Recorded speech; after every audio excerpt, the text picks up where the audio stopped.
ओ लुबरी भाभी, एक बात सुनी हो आप? नहीं शुक्ली भाभी, बताओ क्या बात है।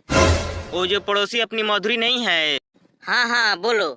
उसकी लड़की बुलबुल अंकल के लड़के के साथ भाग गई है। पूरा मोहल्ला जान रहा है, लेकिन कोई किसी को नहीं बता रहा है।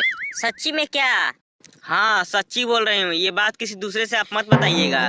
मेरा का काम किसी दूसरे से बोलने का? मैं तो एक कान से सुनी दूसरे कान से निकाल दी। अच्छा भाभी, मैं अब चलती हूँ, छोटू को स्कूल भेजना है। हाँ हाँ ठीक है, जाइए। ओ मोटी आंटी, एक बात सुनियो कि नहीं? कौन सी बात, बोलो तो। वो जो पड़ोसी अपनी मधुरी है ना, उसी की लड़की बुलबुल अंकल के लड़के के साथ भाग गई है। तुम ये बात कैसे जानती हो? मेरे को अभी अभी शुक्ली भाई बता कर गई है। ये बात किसी दूसरे से आप मत बोलना। नहीं, मैं नहीं बोलूंगी। ठीक है, अब मैं चलती हूँ। ठीक है, जाइए। रूपा भाभी, ओ रूपा भाभी, कहाँ हो आप? हाँ बोलिए, मैं इधर हूँ। क्या बात है?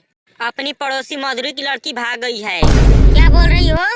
वही बोल रहे हैं, वो जो बुलबुल अंकल नहीं थे, उन्हीं के लड़के के साथ भाग गई है। मेरे को यकीन नहीं हो रहा है। मेरे को भी यकीन नहीं हो रहा था, जब मुझे सुखली भाई बताई तो। मेरे को पहले से ही शक था, वो कुछ न कुछ करेगी। वो कहीं न कहीं गुल खिला रही होगी। हाँ मुझे भी शक हो रहा था, मैंने भी कितनी बार देखी हूँ उन दोनों के साथ में। अच्छा रुको, मैं पता लगा कर आती हूँ कि घर पे है कि नहीं है। चंपा, ओ चंपा।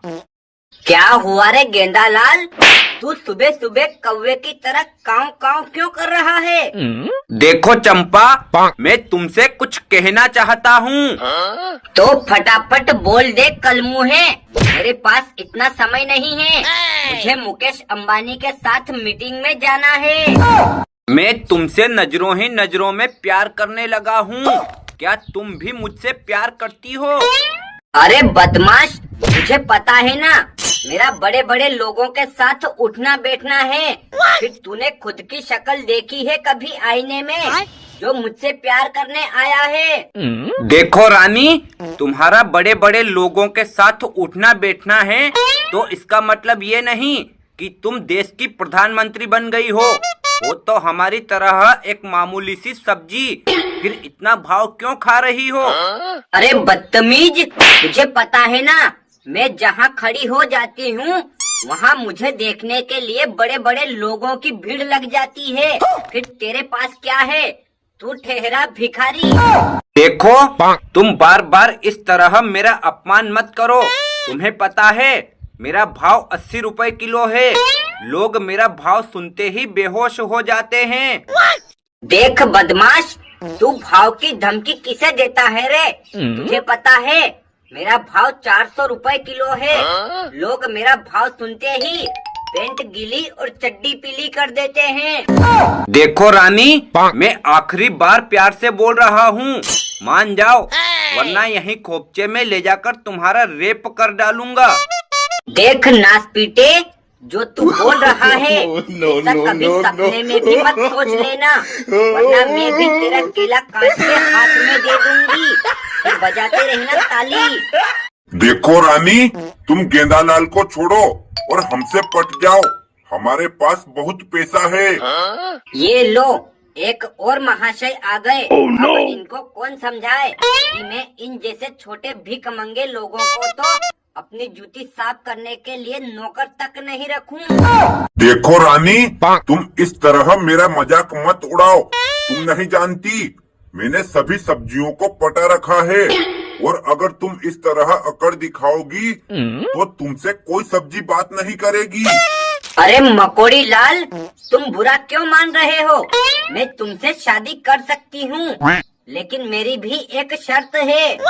तुम्हारी क्या शर्त है रानी? फटाफट बोलो, मैं तुम्हारी हर शर्त मानने को तैयार हूँ। अच्छा, देखो, मैं शादी के बाद ना खाना बनाऊंगी, ना बर्तन मांजूंगी, ना झाड़ू लगाऊंगी, ना पोछा मारूंगी, और ना ही कपड़े धोऊंगी। कहने का मतलब घर के सारे काम काज मुझे ही करने पड़ेंगे। अरे रानी, तुम बोलोगी तो खाना बनाना, बर्तन मांजना और झाड़ू पोछा ही क्यों, मैं तुम्हारे हाथ पैर से लेकर गला भी दबा दूंगा। दोस्तों, वीडियो अच्छा लगा हो तो इसे लाइक, कमेंट, शेयर और चैनल को भी सब्सक्राइब करें। नमस्ते भाभी जी। नमस्ते वमस्ते, गया तेल लेने। पहले ये अरे भाभी जी कैसी बात कर रही हो? आपने मुझे नहीं पहचाना? जी बिल्कुल नहीं पहचाना। तुम ही बता दो कौन हो? अरे भाभी जी, मैं आपकी सासू माँ के मौसी के लड़के के लड़की का लड़का हूँ। अच्छा जी, आप बाहर क्यों खड़े हैं? अंदर आइए भाई साहब। अरे जानकी बहू, कौन है वहाँ और तुम किससे बातें कर रही हो?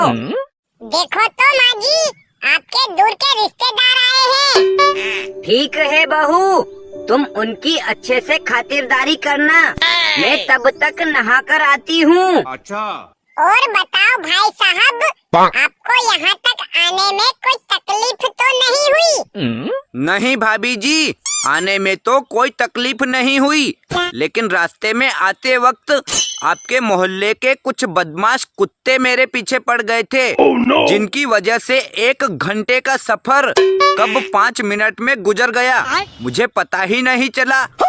शुक्र है भगवान का, आप बिना परेशानी के सही सलामत घर आ गए। अब ये बताओ, आप क्या पियोगे, चाय या दूध? अरे भाभी जी, सुना है चाय शरीर के लिए हानिकारक होती है। एक काम कीजिए, आप दूध बनाकर ले आइए। ठीक है भाई साहब, आप आराम से बैठिए, मैं अभी आपके लिए दूध बनाकर लाती हूँ। अरे वाह भाभी जी, आपके हाथों में तो जादू है जादू। ऐसा दूध तो मैंने अपने जीवन में आज तक नहीं पिया। अब ज्यादा मस्का मत लगाओ भाई साहब, और ये बताओ खाना कौन सा खाओगे आप? देखो भाभी जी, मैं ठहरा सादा सिंपल आदमी देसी रोटी खा के ही अपना जीवन गुजारता हूँ, पर आप इतना रिक्वेस्ट कर रही हैं, तो एक काम कीजिए, गुलाब जामुन बनाकर ले आइए, उन्हें ही खा लेंगे। ठीक है भाई साहब, मैंने पंखा ऑन कर दिया है, आप आराम से बैठिए, तब तक मैं आपके लिए गुलाब जामुन बनाकर ले आती हूँ। अरे बहू, मेहमान को कुछ चाय नाश्ता दिया के नहीं? देखो माँ जी, मैंने उनको दूध पिला दिया है और अब उनके लिए खाना बनाने जा रही हूँ, तब तक आप उनके साथ बैठकर बातें कीजिए। अरे भाभी जी, ये बूढ़ी औरत कौन है? आपको नहीं पता भाई साहब, यही तो मेरी सासू माँ है। अच्छा, अब आया मेरे दिमाग में। नमस्ते दीदी। नमस्ते भाई साहब, यहाँ अचानक आने की वजह आपको कोई काम है क्या? आपके बेटे से मेरी मुलाकात हुई थी, उन्होंने मुझे बताया था कि उनके सिर पर बहुत कर्जा हो गया है और बैंक वाले आपके घर पर ताला लगाने वाले हैं। मैं यही देखने आया था कि आपके घर पर बैंक वालों ने अभी तक ताला लगाया कि नहीं। देखो भाई साहब, आप यहाँ हमारी मदद करने आए हो या मजाक उड़ाने? मैं कहती हूँ जिस रास्ते से आए हो उसी रास्ते से वापस चले जाओ, वरना मुझसे बुरा कोई नहीं होगा। अरे दीदी, आपको नहीं पता, अतिथि देवो भव, हमारे भारत में मेहमान को भगवान का दर्जा दिया जाता है। देखो, मेहमान उन्हें कहते हैं जिन्हें बुलाया जाता है, और बिन बुलाए मेहमानों का हमारे यहाँ खाना खिलाकर नहीं, बल्कि उनके पिछवाड़े पर लठ बजाकर स्वागत किया जाता है। बहू, ओ बहू, क्या कर रही हो? कुछ नहीं माँ जी, YouTube पर सास बहू का सीरियल देख रही हूँ। अरे बहू, दिन भर मोबाइल ही चलाती रहेगी तो खाना बनाना, बर्तन मांजना, ये सब काम कौन तेरी माँ आकर करेगी क्या? देखो माँ जी, मैं कोई आपकी नौकरानी नहीं हूँ जो सर्कस के बंदर की तरह आपकी उंगलियों पर नाचूंगी।